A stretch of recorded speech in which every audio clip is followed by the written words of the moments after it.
Alright, tuli Dubai atenga wensizira kuweereza manya n'eddoboozi yeze Hadija Kigoza kutuusaako obulamu bw'omuntu waali ku kyeyo.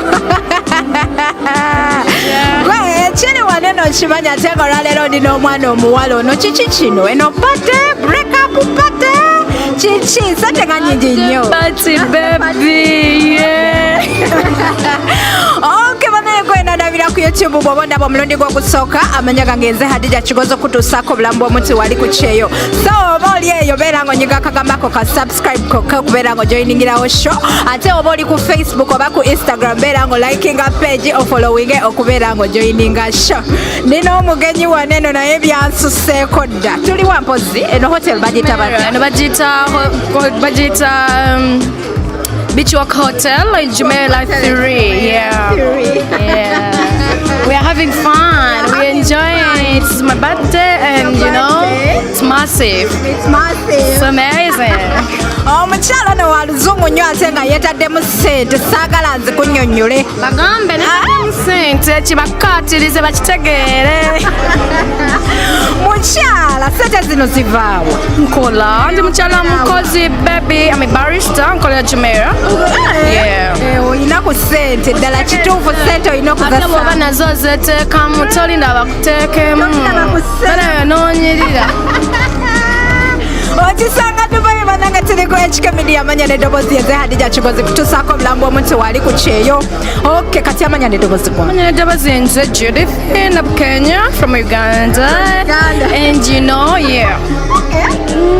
Oyogera bulungi nnyo. Excitement ya party kiki? I'm so happy because I waited for this day like so I can't explain it, but really I loved this day and I was like, yeah, what can may? What can may? Yeah, I'm gonna.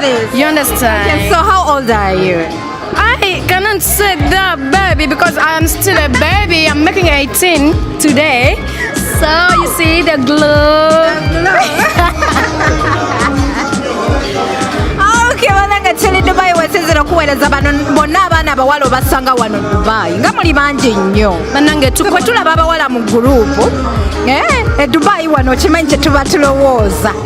Tukitegeera naye ffe tuli bayo abakozi abanoonyi tukola tupatikana nokera. Ate we tuwulira ekigambo kino Jumeirah tuba tumanyi bano abakolera Jumeirah bazungu bano. Ffe tukolera eno tugenda mu restaurants tukola mirimu egy'enjawulo abamu bali mu cleaning abalala waiter abalala ba barista. Oliani? I'm a barista, yeah. Barista mubeera ne ssente mpa ku ssente. Olowooza bebe nja kukuwa. Okay, kati gwe wajjadde wano? Nze najja to 18. 2018? Yeah. Banga ddene leeta ssente. 3 years, it's not that, but I had to celebrate today because you know, yeah, I had to do that. It was worth it. Kyeneebuuza nti nno eno yonna celebration omwana omuwala yonna ogiteekamu pate kiki okola nnyo olina kyeweekulisa kiki bebe? Like nkoze nnyo since 2018 and Dubai si nnyangu nga bw'okitegeera mu kasana mu nkuba mu mpewo like nengamba why not my friends come and celebrate with me, come let me spend on you guys, you know. Bino byonna bisanga wane na Dubai nange Hadija Kigoza kutuusaako obulamu bw'omuntu waali ku kyeyo. Okay, kati njagala obulira omuwala omutaali eyo abaana tukola ssente wano buli mwana akola ssente nga yagala agula poloti e Kampala okitegeera. So kati njagala obulira omwana ali eyo engeri y'okubeera nga teyeenyigiriza olw'okuba asevinga naye n'atuukako ku kintu nga kino. Yeah, talina kupapa because talina kupapa actually. Naawe kikutwalidde? Yeah, kintwalidde ebbanga nga nkirowoozako naye nga njagala something big, something sweet. Kigozi media number. Naleta media number sinakyo ekyo ne ntambula mu Dubai ne kalimozine ne ngamba baby kange nenyumire baby bannange mbasanyuseeko. Actually I am a barista but I'm doing other small businesses out there. God business ki? No mu Dubai mwennyini? Yeah, business etya? Yeah, I have a grocery and I have bed spaces. Okay. Groceries neno zi supermarket biki biki? Yeah, groceries, they're normal groceries, the small ones. Yeah, the small ones. Yeah, and mutunda biki? Mutunda biscuit, chocolate, milk, you know, such things. And you know, when you go work, you work 8 hours or 7 and I have 2 offs. So I have time to do other things and I have some bed spaces. So you correct and we came to correct, yeah? You feel me, baby? I feel you, baby. Yeah, you correct and mazini awate ng'omukyalo nasitudde media namba nagamba nti Adija olina okubeerawo ku pate yange naye kyenneebuze no birthday a celebrating a break up kiki sente ngalaze nnyingi nnyo sente ndaze nnyingi kubanga nze so a breaking up nkola ndi munoonyi boyfriend jali you know come on maybe because I'm so pretty, you see. I cannot be a single. I have someone, but it's so sweet to, you know, I have to keep him behind because he needs privacy. It's nature, but Ali so precious to you. I really want to thank him and thank No, he has been there for me. Ate ne waba kikoze tekiri stand naye kwegamba kyewunyisa omwana omuwala ng'okola sente ye ey'okukyalo sente teyeeteekekamu bebi nze njeteekamu actually nakyeyigiriza nti bwe sigyeteekamu nandaba tasobola ginteekamu naye bwe njeteekamu nendabika bwensi nabika kyanjawulo ku mukolo bwe guti nange guno omukolo gubadde gusaana abawala abamu bayiga okweteekamu ku sente nosaba transport nosaba emmere nosaba ez'okwebaka nosaba buli kimu nze mbyekolera bebi akola binene ate okitegeera bwoba ofunyayo ka bebi sengani ekikabidi amanya nadowoozi ya Adija kikoze kutusaako obulamu bwamu tewali kukyeya ate nga olwaleero ndine Jude ndine Jude wanene ate nga akoze omukolo omunene nnyo so se nesikikiriza nti oba gano mazaalibwa nga ndowooza oba kiki kino tutudde mulimu zini batubuuza abeera kitya kati ku wedding. Oh my God, I can't think about what I would do that day.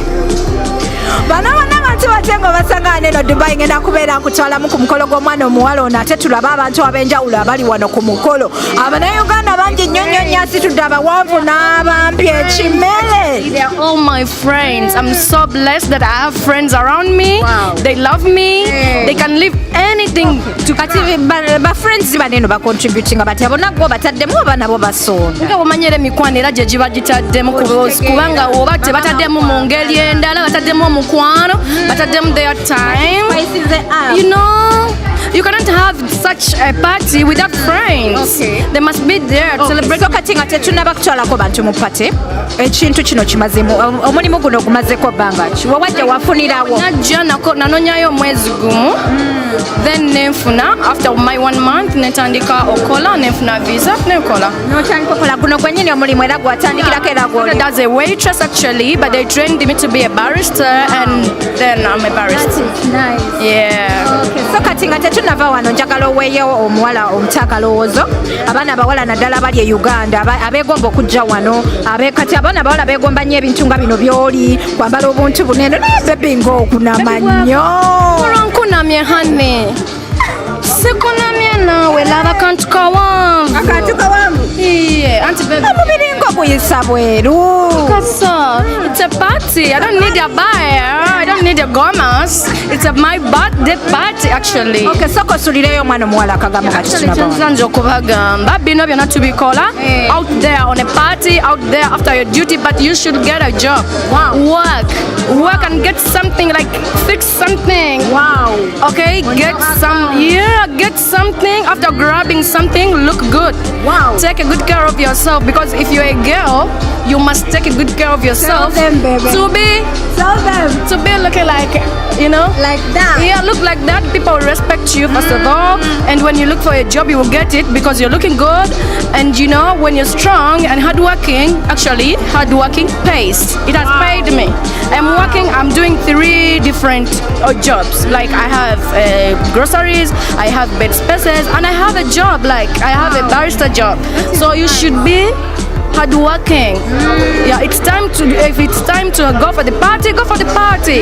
If it's time to work, go to work. Baby, work because work pays. Wow, it pays your bills. Yeah. Wow, that is very nice. Abaana nga bano batwewuunyisa ffe bwe tulaba abaana nga bano abaana bano befujjo bambayite bafujjo mwana wuna asamudde mwana bano batwewunyisa tuba tumanyi oba tebakola naye ate oluvannyuma ne bandisappointinga juzawo nina omwana era naye era gwe naleeta era ng'alinga ono naye ng'akola ssente ze so abakyala bali eyo I hope you pick a leaf ensonga tebeera HK Media amanya n'eddoboozi Hadija Kigozi kutuusaako obulamu bw'omuntu waali ku kyeyo gwe wenna tulabira ku YouTube awo just nyiga akagambo ako ka subscribe button okubeera ng'ojoyiningirawo show ate obeera oli ku Facebook oba ku Instagram beera ng'olikinga page ofollowinga okubeera ng'ojoyiningirawo kikoze otya okubeera nti nowe kumira mu kala yo oli nakyo oli ku nakyo I just love being me. kubanga mba nekusuubira okubeera nga wetaddeko kala No, I just love being me. I love this color and many people out there they love this color. You cannot get this color. You can get all of the colors. naye ng'oli wa luzungu nnyo No, kale osobola okubeera bwoti paka naye omuntu yenna tasobola afuna kala eno naye enjeru bazifuna emyufu ne bazifuna buli kala bagifuna naye eno bebe eri ku muzuli tuli ku HK Media tegaeze Hadija Kigozi kutuusaako obulamu bw'omuntu waali ku kyeyo ekyere wano omukyala kulya nakunwa ataddemu nnyo ssente bebi saddemu nnyo ate ataddemu bebi yataddemu no kabadde katonotono akasanyu era nga bw'okitegeera